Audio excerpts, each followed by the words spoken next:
At this point in time, guys, I'm not sure all of these accusations will ever stop in the Fortnite scene. Yesterday, we talked about a few more of them happening at DreamHack Winter, caught out by Benji Fishy. We've talked about several Fortnite pro players over the past few months who have been caught out stream sniping, cheating straight up, or teaming as well. This one adds to the list. That's going to be FaZe Mongraal this past weekend, brought to us by Deserto, and their exclusive evidence out there. One video tied to other evidence out there of claims that apparently FaZe Mongraal could have been stream sniping this past weekend during FNCS. Now, let me also state, based off former rumors around his coach who he did use to stream snipe, I should be saying coach he used to stream snipe, that's going to be DestinysJesus, and along the rumors about all the things he's done in the past, I really do think this does warrant an investigation by Epic Games, like Ziff and Ronaldo, like Nate and Funk. They all had their investigations. This one certainly, although very little evidence, there are certainly accusations as of right now, a very serious one should be warranted when it comes to an investigation about this, especially when involved in a pretty serious event, that being FNCS. If you guys did not know, around the World Cup time,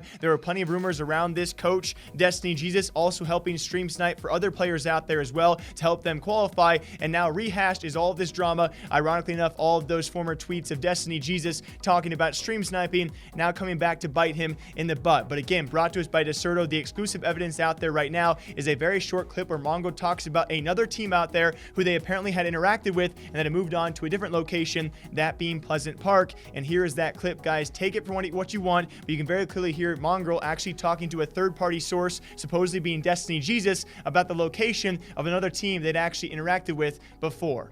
We're griefing them, we're griefing them. They're contesting that team. What are they doing? What are they doing? Grief them, shoot them, shoot them.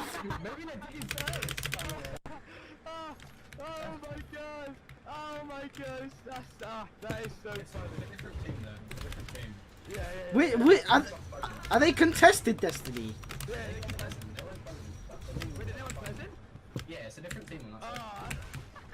Wait, they went Pleasant?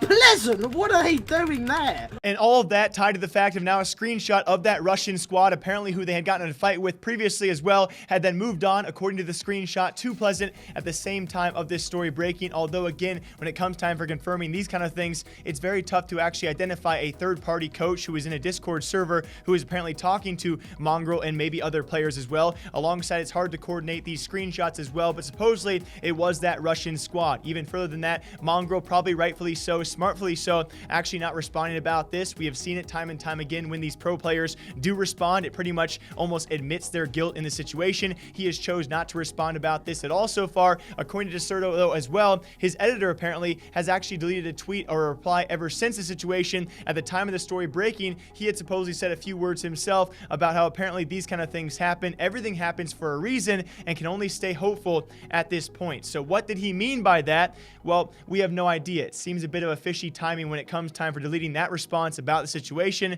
These things happen. You know, we'll only be hopeful at this point. Who knows what he means by that? And all of this brought to fruition not only by Deserto, but also by BloodX, who, by the way, I have not heard about for several months now, ever since the E11 incident. So it seems to be a widely regarded and known thing, or at least talked about thing, when it comes time for pro players supposedly using third-party coaches, if that's what you want to call it, for stream sniping and those capabilities, which is a very clear, as brought to us by Bala and public opinion out there, this is a very clear, distinct disadvantage for anyone else against these guys, and a very clear unfair advantage for people who use coaches like this. It is very clearly and should be against the rules, and is against the rules. It's a form of teaming, stream sniping, which obviously should not be allowed, and I think everyone can probably affirm that. As of right now, we have no response from Mongraal. We have one single audio clip, one single screenshot, an editor who tweets out a mysterious line at the same point of the crime, and of course, when it comes to DestinysJesus, all these deleted tweets, he is now blocking people who bring up stream sniping. Ironically enough, he's the same guy who has already been accused of stream sniping for other players during the World Cup qualifiers. And what it comes down to is, publicly,